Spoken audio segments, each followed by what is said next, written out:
Hello guys. අද මම play කරන්න යන්නේ Roblox. හැමෝම දන්නවා ඇති Roblox කියන්නේ මොකක්ද කියලා. මම මේ මෙච්චරලා කල්පනා කරේ මොකක්ද ගහන්නේ කියලා. මම මේක එක්ස්ප්‍රස් වගේ තමයි ඉන්නේ. ඔයාලට කැමති නම් මම පෙන්නන්නම් ගිහිල්ලා. මට එක කණුවක් තියෙනවා ඒක නැග්ගා. ඒ වුණාට ඒකට මට ලොකු මේකක් නැහැ. මට එච්චර ලොකු සල්ලි නම් ගොඩක් සාමාන්‍ය තරමේ ටිකක් තියෙනවා. ඔයාලා කවුරුද දන්නවද මේ ගේම් එක ගැන? දන්න කෙනෙක් ඉන්නවා නම් කමෙන්ට් එකක් දාන්න යන්නකෝ බලමු. මේ මට පුළුවන් නම් එයාගේ නමක් දාන්න. මම එයාව මගේ ෆලෝ කරගන්න මම එයාව. ඉතින් ඔයාලට කොහමද? කතා නෑ වැඩි කතා කරන්නෙත් නෑ. හරි. ලොකු දෙයක් නෑ මම. මාත් ගේම් එක ගහ. දන්නවද මගේ හැටි? ගේම් එක ගහ. කාන්දේ ගහ. ඔයාලා සවුන්ඩ් මේ සද්ද පොඩ්ඩක් වැඩි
අපිට හම්බෙන්නේ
මේකත්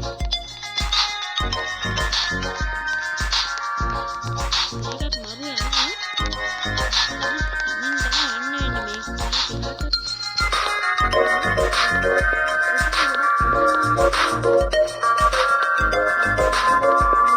දෙක තුනක් විතර ගියා මේ.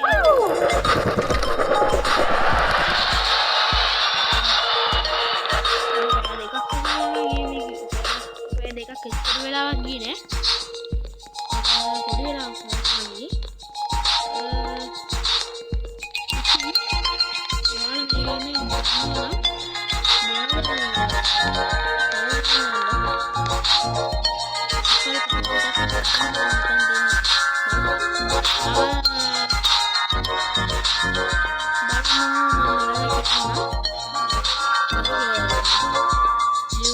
ලියු කරා දැන් වැඩක් නෑ ඉතින් මේක ගහලා ලොකු දෙයක් නෑ මට ඔන්න වගේ එපා වෙන සමහර වෙලාවට ඔයාලා මේ ගේම් එක දන්නත් ගන්න එක මරු ආතල් උනාට ඒකේ දැන් මට බැටරි තියෙනවා කීයක් දන්න බැටරි තියෙන්නේ වෙන්නේත් නෑ 55යිද 6යිද මනේ මන් දන්නේ මට ස්ටක් කෙන එක පෙන්වන්න බෑලුනේ ඔන්න එතකොට ගන්න සම්පූර්ණ කට් කරනවා ඔය මේක හොඳ ලස්සනද මේක ලස්සනයි නම් ලස්සනයි කමෙන්ට් කරගෙන යන්න මගේ මං ගේම් හංගලා තින් වෙන්නේ මේකස්සේ ගේම් ගොඩක් නෑ Roblox තියෙනවා මේක තියෙනවා මේක අර මේ අර දන්න ඇති Roblox එකේ තියෙන මේ බස් ගේම් එකේ තියෙන ඔච්චර තමයි මං ගාව තියෙන්නේ අනිත් තව ගේම් තියෙන ඒවා අපේ නංගිගේ මේවා මෙන්න ඔය තියෙන බබෙක් හම්බෙන්නේ ඉන්න එක ඒවා අපේ නංගිගේ හරි ඔයාලට thank you මගේ මේක අහන්න විදියට ස්තුතියි යනවා bye